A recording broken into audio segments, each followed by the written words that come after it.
housing. अस्सलामुअलैकुम। सर्दियों में फ्लू और कोविड-19 ज्यादा आसानी से फैलते हैं और आपको सख्त बीमारी का शिकार बना सकते हैं। मगर फ्लू और कोविड-19 की वैक्सीन बहुत बड़ा फर्क ला सकती हैं। ये आपको महफूज रखती है और बीमारी से बचने में बेहतर तरीके से मदद करती हैं। इसलिए अगर इन सर्दियों में आपको ये वायरसेस लगते भी हैं, तो आपको हल्के सिम्टम्स होंगे और आप जल्द सेहतयाब हो जाएंगे और आपके हॉस्पिटल में दाखिल होने के चांसेस भी कम हो जाएंगे। अगर आप प्रेग्नेंट हैं या आपको कोई लंबी बीमारी है जैसे कि सांस की बीमारी या फिर लंग्स, किडनी, लिवर या कोई दूसरी बीमारी, या फिर आपका बच्चा 2 या 3 साल का है, तो आप अपनी एलिजिबिलिटी चेक करें और अपनी वैक्सीन nhs.uk/winter vaccination पर ऑनलाइन बुक करें। वैक्सीन हासिल कीजिए और अपने आप को मजबूत कीजिए। शुक्रिया। Revive FM 94.0.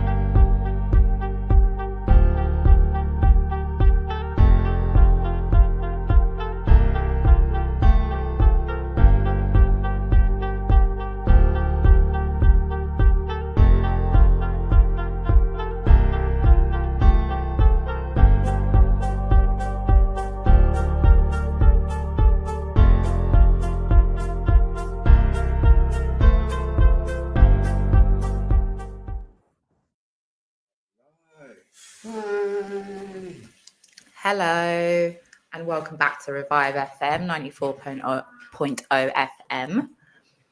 Don't forget to like, comment and subscribe.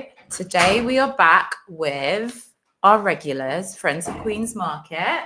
We've got Pauline and San with us today. We're going to be talking about the Good Grow Fund, what happened with the meeting with GLA, and how we can make sure our voices are heard. Yeah. So guys, how are you? I am well, and I've had some good shopping at Queen's Market. Mm-hmm. I went down on Sunday and got myself a beautiful pair of Clark's trainers, really solid trainers for my poor old feet for £25, and they're lovely.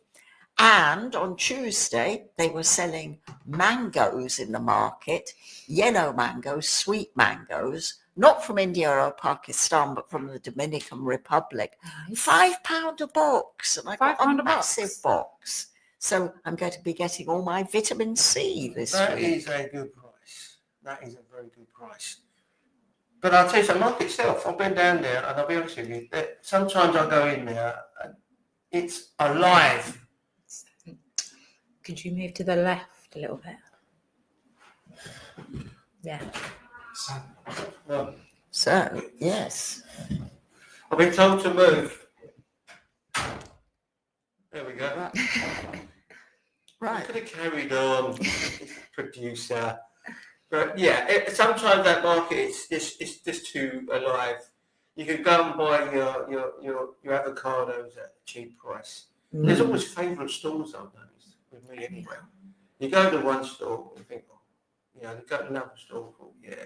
Then you start making friends and think you get a little bit cheaper. I mean, how cheap can you take your foot, that? I mean, they must be selling it at rock bottom and just basic price, to tell you the truth. Definitely. I mean, I go in there, and that's the thing about a market, you can just go in there and have a chat with it.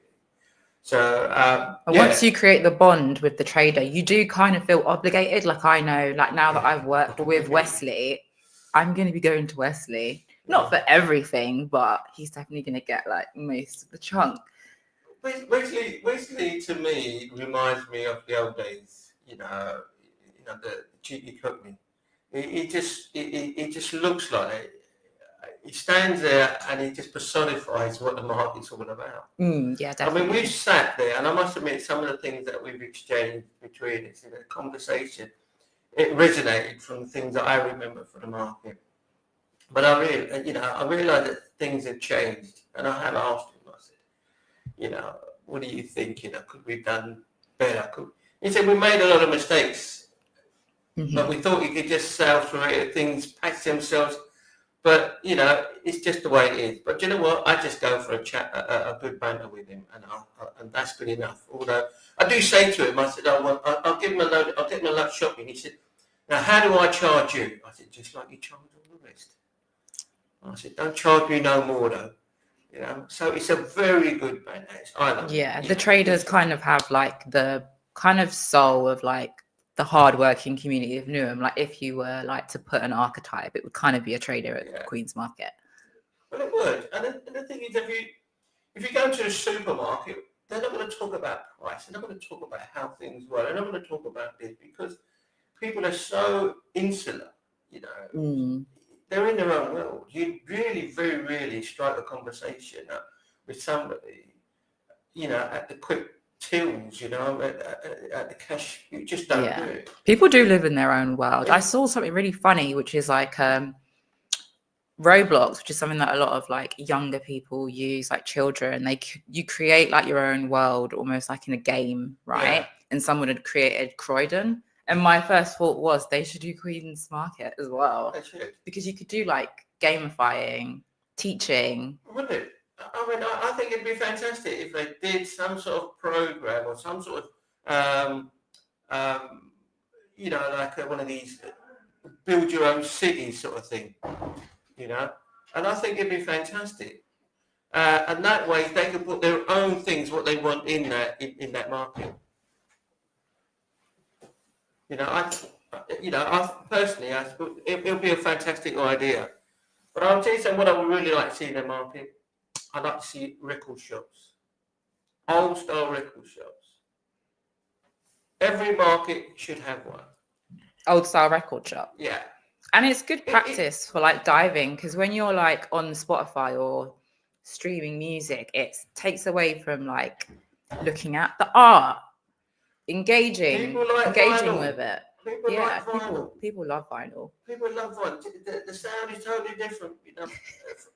People like vinyl instead of all these laser. They want the stylus needle on there. They want the scratchy. They want the ups and downs of it.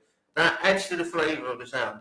And you know, these CDs, people have had it, and I think it's reached that point. So you're talking about the Sunday market there, because that's big on second hand. So I think we should say, if there's anyone out there who's thinking of selling vinyl and records, come along. Yeah. Sunday, just have a try. It's all casual. I can't remember what the stalls are. I think they were £13 a day, so it's not a massive outlay. And you've already got a customer, Sant, and possibly Khadija. Definitely. Yeah, yes. I've got some old vinyl. I've still got some old vinyl at home. But I think the market needs to start. You know, the thing is that you know, I'm going to tread on a little bit of, you know. But it's down to management to bring a lot of these traders in. But people have to know that they're capable of joining as well, like music lovers, if you're out there.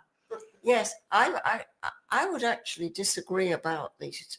I have to disagree about the stalls coming in. Yeah. I do think, because the management and the council have always said things like, we want people selling bric-a-brac, we want people selling flowers, and you can't lay down from on high what people are going to sell. Traders will sell, generally speaking, what they want to sell, and that's the way it goes. But in general, encouraging people, if they've got an idea, to come forward with it, I think is great. But I don't think we can suggest, if they write to us and say, you know, I'd like to sell this or that. I did suggest to somebody who wanted to sell something which other traders reckoned probably wouldn't sell because it's oversubscribed. So I did just say that's what people who know say, you know, why don't you come and have a look? Well, there's Ash on the haberdashery. Yeah. Made a comment, and he said that the management from Romford Market came down and was asking Ash if he would ever consider setting up a pitch in Romford, because they haven't got something like what he's got. Wow. Now, we need to keep them people out of Queen's Market. We don't want to lose anybody to Romford. Of course, good opportunity for Ash, but a great loss for us. And, you know, and so what does that say? Is that we have a market, you know, and we have the people. It's just that we're losing the heart of it. We're losing the character of the market. Yeah. Because we're driving our traders insane with these insecurities, with these stresses that they don't need to have. Their job is to generate wealth, generate local income, local, whatever. They need to be generating. That's all they're concerned about, feeding their families, paying their rent. But yet they're given something on top of all that, and they have to, and they're worried about things. So we need to, if somebody from Romford recognises that the Queen's Market has very potential pitches, why aren't we recognising it? Why isn't our management recognising it? Why isn't the council recognising it? What happens if these pitches did go there? That's a really good point, because I think, like, as human beings, sometimes, like, the things that you do best aren't always the things that you recognize, like, within yourself. But the good thing about Newham in general and about Queen's Market is everyone knows how amazing it is. Yeah. They know what it needs. They know what it does well, as you said yourself, because other markets wouldn't mind poaching a trader or two. Yeah. But it's still undervalued by outside forces. Actually, there's another good idea, isn't there? That we should go round. We should do what the Romford guy did. Go round looking, and if we see people, I mean, Stratford Indoor Market, I think, is a bit, I'm not sure that we'd be welcome there. But there might be traders in Stratford Indoor Market who would also, their family or someone would like to come to Queen's Market, and they've got a line that sells, and maybe if some of us are moseying around the indoor market, we could say that to them, because one thing that's obvious, our management isn't going to go out and get these people in. And I think you're right, and that would be completely different from their top-down sort of writing on the website, we'd like to see this, that and the other. We go out and get them. There's a thought, just a thought. Right. Well, shout out to Pauline if you're out there and you do see a trader when you're off on your local shop and you're like, this would be very good in Upton Park. Tell them. I mean, they could come in on a Sunday as a starter. It's a cheap rate. They can see whether, it's a place that they can feel comfortable. Yeah, especially as people are losing pitches. Yeah. It's good to know that there will always be a pitch in Upton Park's Queen's Market if people are interested. If people want it. Yeah, especially for new businesses as well, trying to see if you even have a base or a customer or customers. Great place to start. Absolutely. I think for any new entrepreneurial ideas, it's a very good place to display your wares. Absolutely. On a Sunday. Yes. And I think we should say, part of your shout out is, if you are thinking of taking on a stall in Queen's Market, drop us a line at Friends of Queen's Market at Yahoo.co.uk, because we can give you support. Sometimes the council can be very bureaucratic and you might lose heart, but we will try and support you. Which reminds me, I've got to get back to that trader who did write to us and see how he's getting on.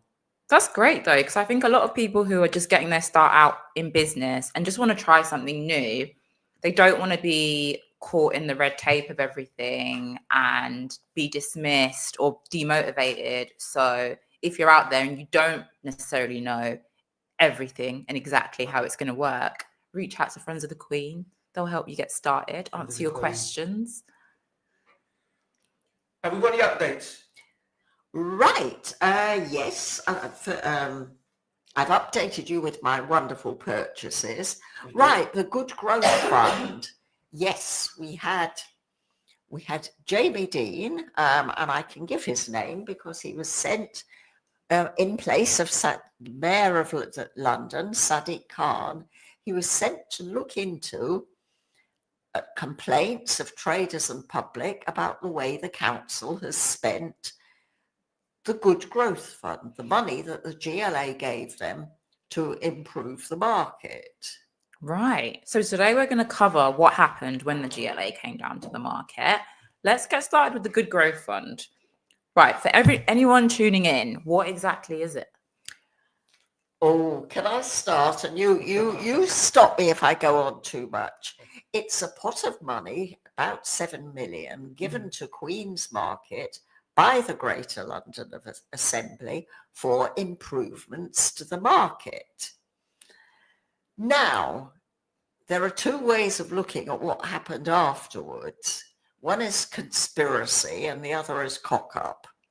The conspiracy theory, which I am very taken with, says, look, the council is on record. They're currently consulting about pulling down the large chunks of the market and putting luxury flats on the site. There's still two options on the table, although they've promised now to consult about them. But there's only two options. One is housing and the other is more housing. So why are they planning to improve the market?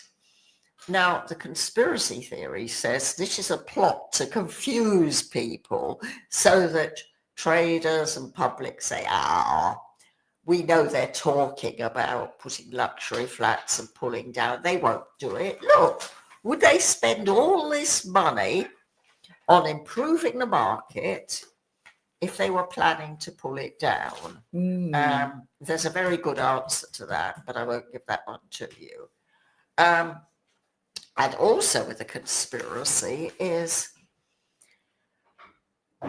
we wonder if the mayor of London, don't forget, he's committed to luxury flats everywhere. You look out of your window, you'll see these cranes all over London. So he's committed.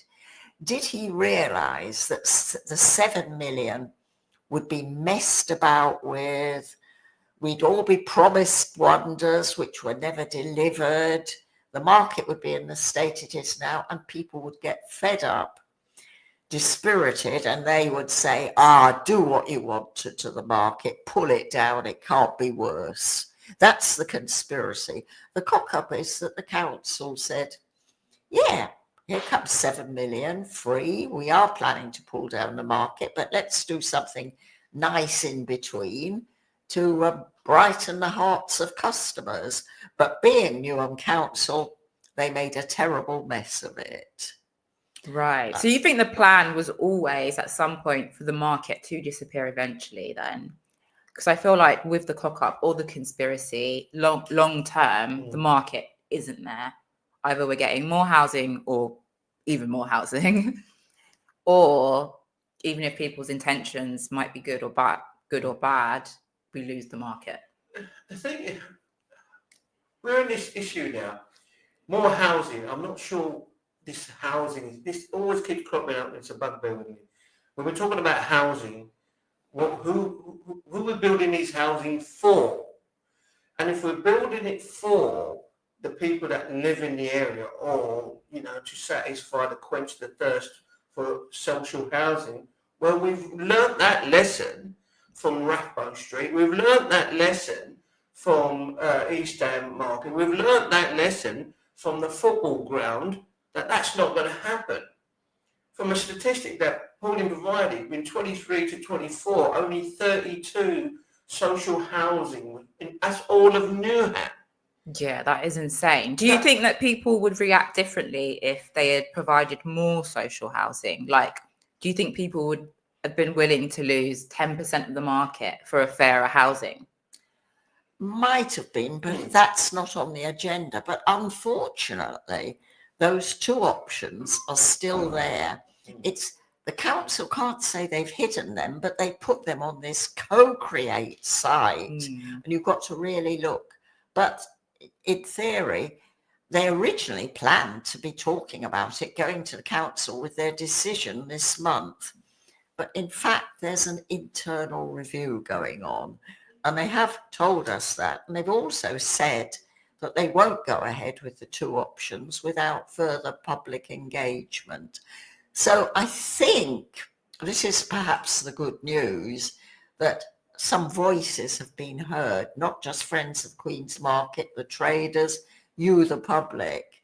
And I think the message has got through that people are deeply suspicious of the council they wouldn't put it past them to sneak something through. Mhm. So now on the website, you have got this promise, no, we will talk to you some more. It's not a great promise. They've said they'll talk to us. They haven't said they'll listen or do what people say, but it's a real improvement from what we were hearing before. But it's still a worry, and it's still the context of the good growth, in my opinion. Right. Well, it's not a good start then, but so I think I understand now. So Good Growth is a fund of £7 million, which was meant to improve Queen's Market. We're going to come back to it after the break. See you guys in a mo.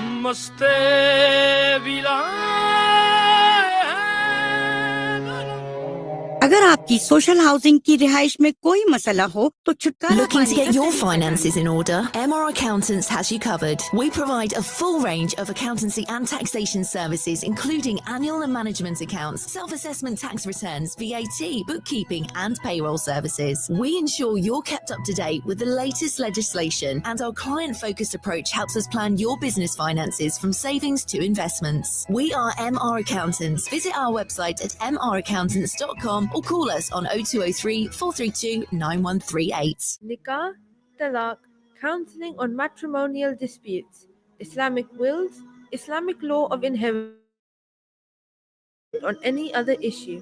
The Muslim Sharia Council is at your service.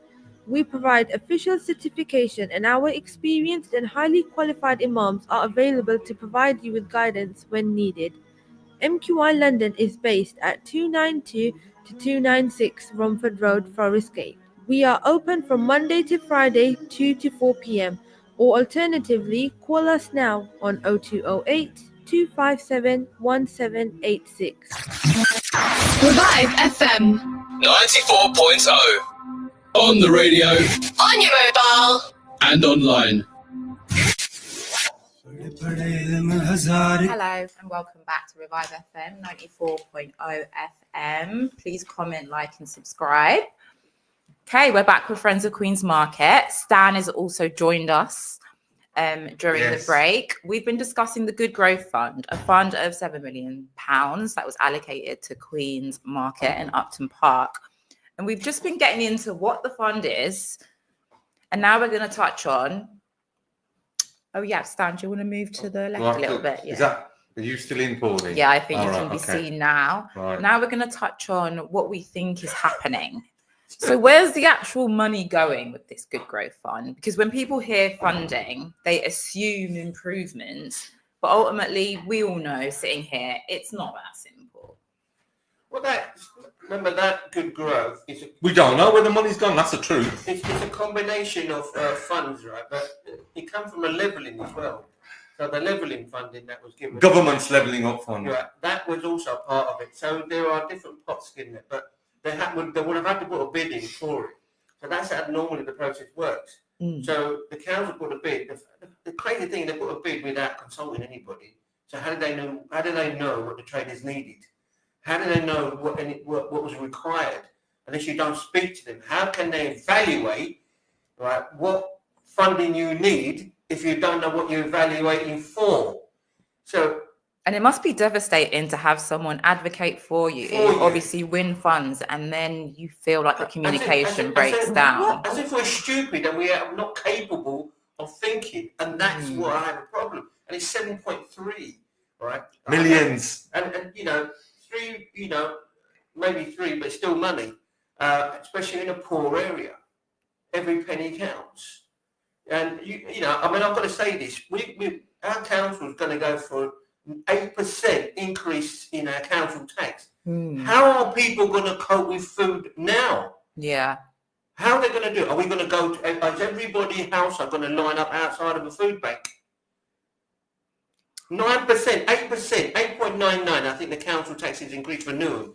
That's what they've gone for. So-called exceptional circumstances. It's for bad management, and that's what it's all about, bad governance. So if they're doing it, that market is more valuable now than ever before. This crisis is going from bad to worse. How far are they going to keep punishing the poor? You touch on a good point, which is food insecurity. And you would think that a territory like Green Street, Queen's Market, that obviously provides food for reasonable prices during the cost of living, would be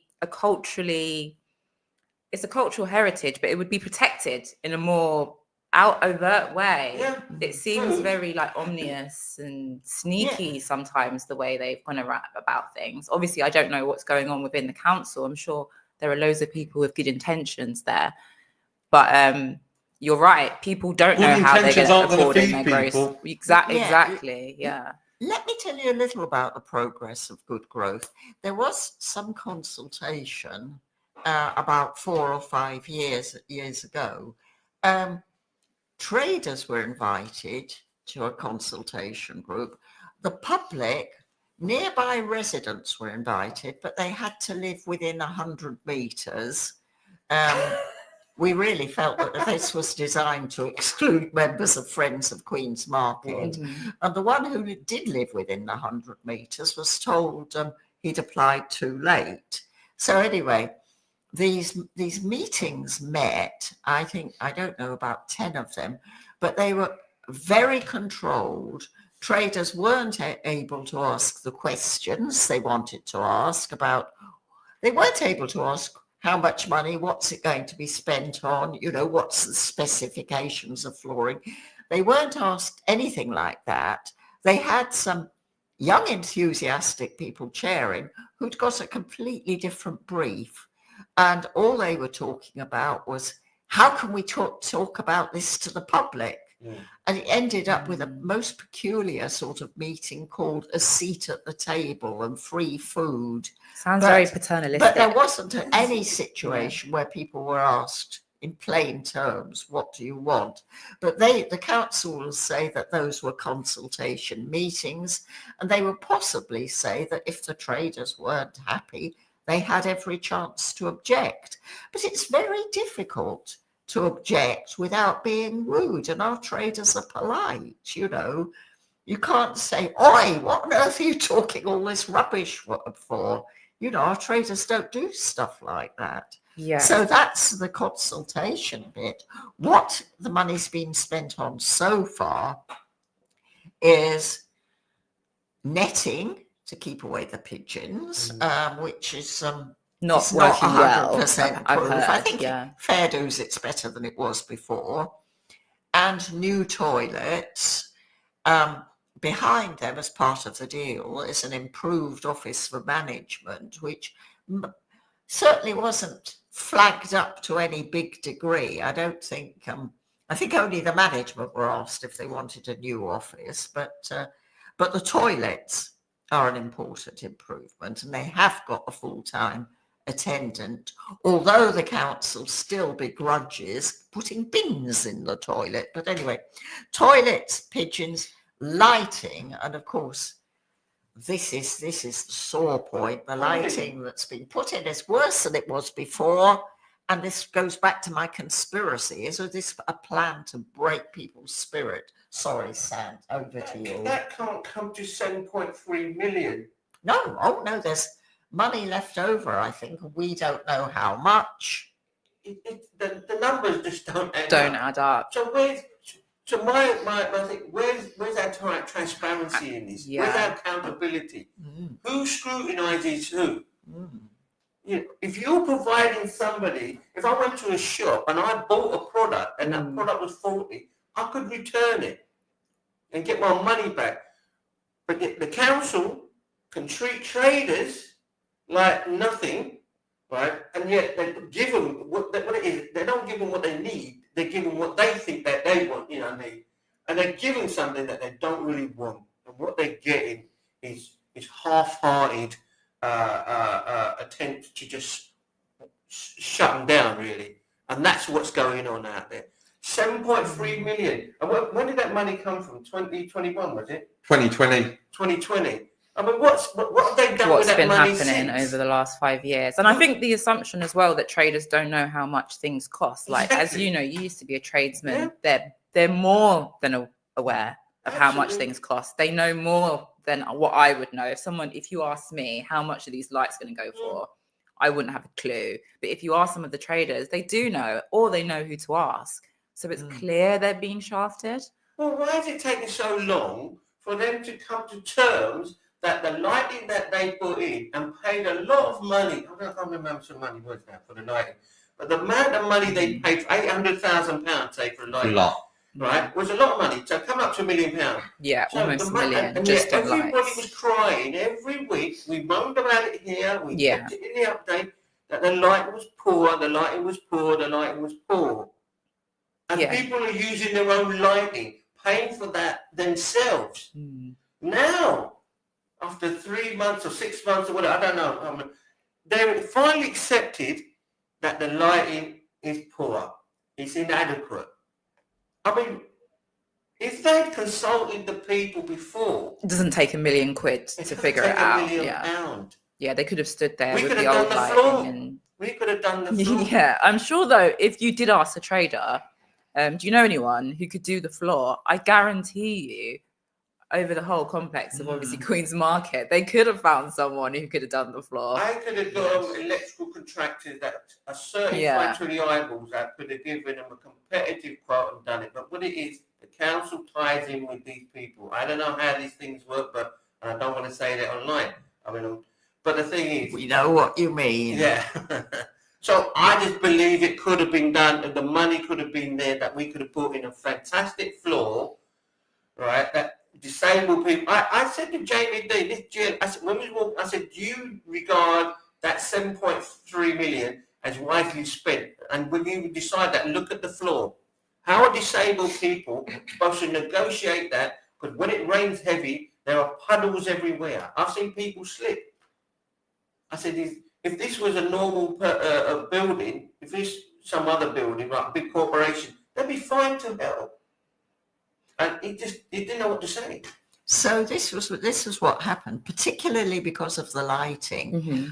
Thanks entirely to the Green GLA member, because none of the other GLA members were interested. She asked Sadiq Before we Khan, get on to the GLA, just before we move on from the Good Growth Fund, your final say, how would you want this money spent? How would we want it spent? Yeah. Well, the people who want it spent, it's not us you need to ask, it's the traders. You need the traders sitting here. Communication with the traders. That's how you'd want. How do you want the money spent is what they need to hear. Yeah. They need to be filling in this room. You say to them, look them in the eye, say, gentlemen and ladies in the room. I'll give you a couple of examples. The market is quite badly run. And now we've had this ongoing problem with the lights in the car park. There's no lights in the car park. No. Why is it? I mean, it's been months. Why is it taking months to fix the lights in the car park? It's a basic health and safety issue. You know, the council talk about crime and safety for women and children and all the rest of it. But why is the car park in darkness? Why does it take? I mean, we don't even know how long it's going to take, but so far it's been months, and it's not on that a council would literally leave you in the dark. Feels like they can be quite paternalistic just for the opportunity to do some finger wagging, as you said, getting to tell people what they need. Pauline, what would you do? Yes, I would have started. It's like the old story. If I was going there, I wouldn't be starting from here. The problem started with the consultation. Now, you notice when the mayor or the councillors want your vote, they don't have a silly little box on a website that nobody can see and say, if you want to vote for me, tick here. They see you face to face, they listen to you, they write stuff down. There should have been a stall about that money with everyone who came to the market being asked what they wanted. And first of all, they should, I think, have been given a completely open brief, because the council was nudging from day one. They had a selection of ideas and they asked people to rate them. So, you know, some things just weren't listed at all. Issues to do with the roof, for example, that people might have wanted. It's been leaking for years. More of a collaboration. Yeah, seating in the market and things like that. So there just was not the proper consultation. I mean, if you ask me, I guess my preference would be for improved flooring, but when they did talk about flooring, they were talking about pouring down plastic. You technical guys like Sam will understand better than me, but I understood that if you poured down thermoplastic, it would just follow the contours of the present floor, which isn't even. Yeah. And I think there would have to have been preparatory work done with the drains underneath, because some of the water that we think is coming from the roof is coming from the drains. So it's involved. That's what I would have gone for. But other people would have had other priorities, but there'd have been a proper debate. And then once the priorities were established, there should have been more debate about the quality of the, with as Sant says, the council being honest, look, we've got this much money, or we're prepared to spend it. What do you want with that money? And if we wanted something that they felt was too expensive, like I think somebody said granite blocks to floor the market. That sounds more like it, you know, then we'd want to have the freedom to say, right, well, look, where's the whole of the 7 million going? Can we have some of it for granite blocks for the floor? So that's what I think they should have done. I think that's a good idea. So I think floors, car parks, and just full transparency with the traders would have been a great place to start. Let's move on to what happened with the meeting, the GLA recently. So they actually came down to the market. Rare sight. How did it go? Said he was going to call. Well, he did indeed. But Jamie, I felt that Mr. Dean did pretty well, because he actually did something quite useful, which was chairing the because there was quite a delegation from the council, market management, traders.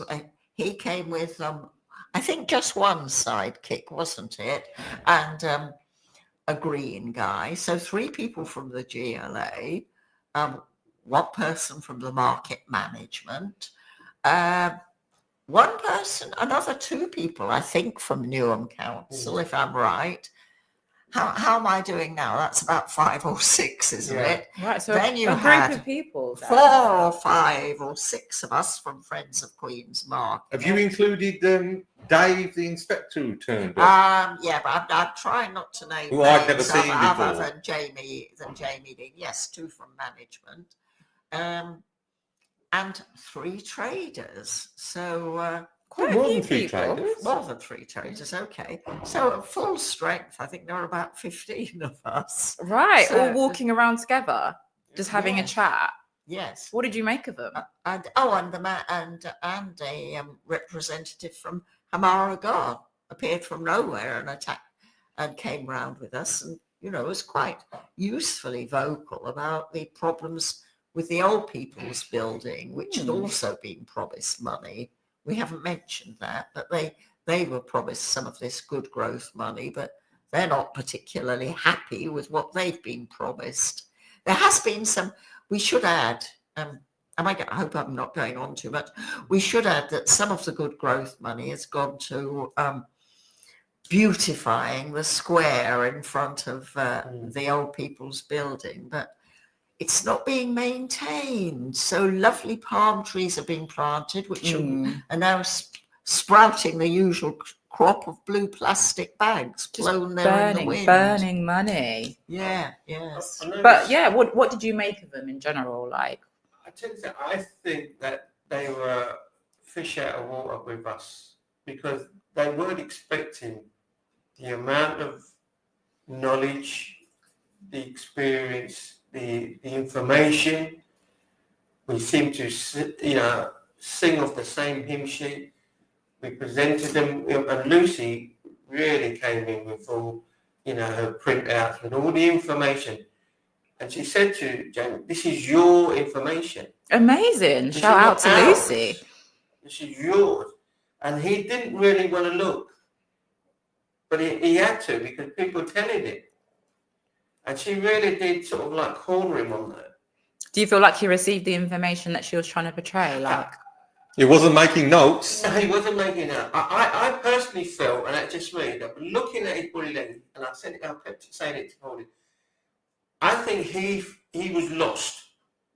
No, he did. In fairness to him, he did say there's nothing that he can do really. There you go. They gave the money to the council, and we need to Right. lobby our councillors. That's what he said. I mean, There you that's an go. interesting development. Would you guys now direct a lot of your energy towards Newham Council specifically as well as the GLA, obviously? But I think you need the GLA to actually, because he has to oversee where this money goes.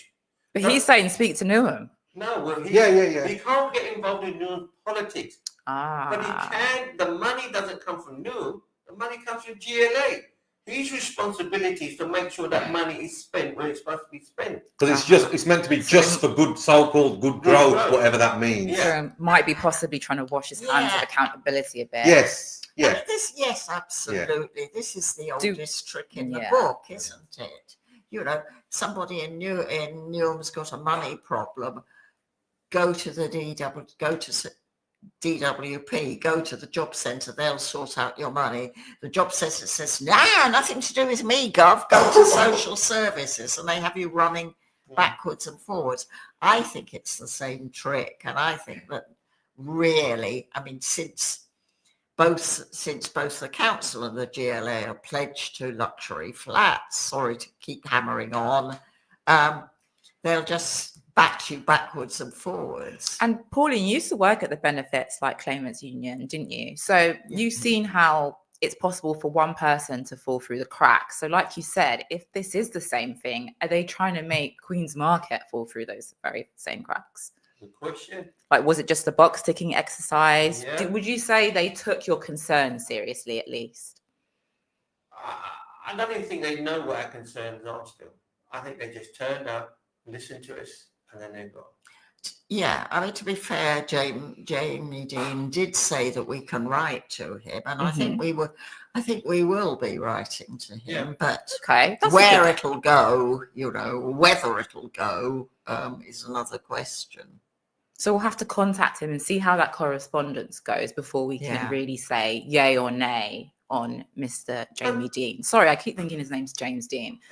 But, I mean, it's Jamie, so he's not But I found the confused. whole thing is just, it's I don't know, it's pantomime. Because that was your opportunity to feel heard as well, but it doesn't pantomime. seem like, it seems like they were very receptive, but I'm not sure if you've all felt heard. I think pantomime is quite a good way, because there was a bit at the bottom line was, you know, oh yes, we did from the council. Oh no, you didn't from us. Yeah. It's that. At least it means that they're feeling some pressure from the public, from the market campaign. You know, we handed in a petition with over 6,000 signatures on it. Yeah. That's what you call consultation.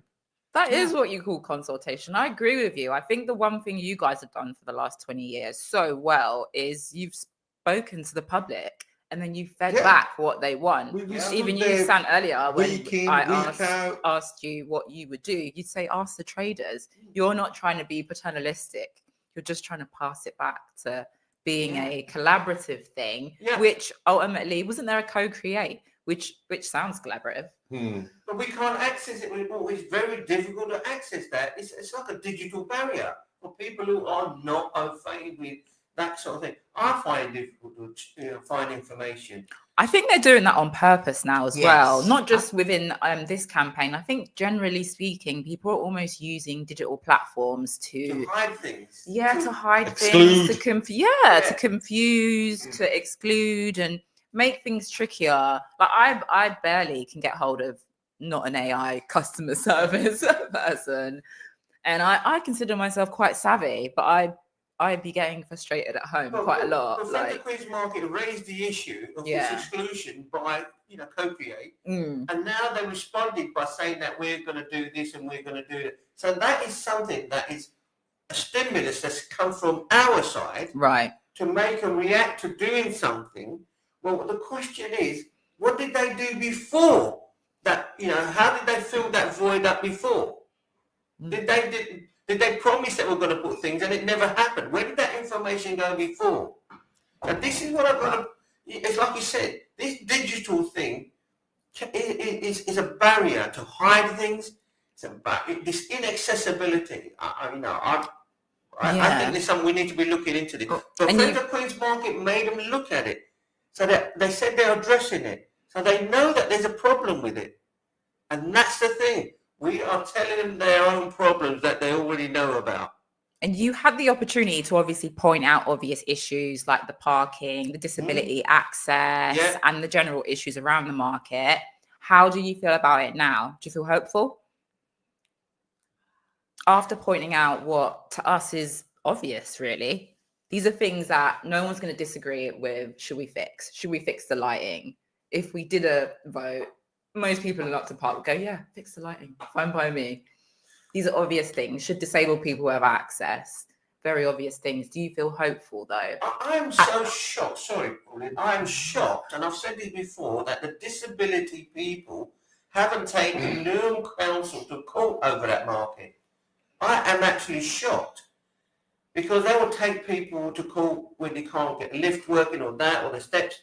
I am so shocked that they haven't done it. Is it because we're so poor that they want to disregard us and they think that we're some sort of subhuman people poor people in Newham? Is that what they think, that we don't deserve to have safe places for wheelchairs to go in?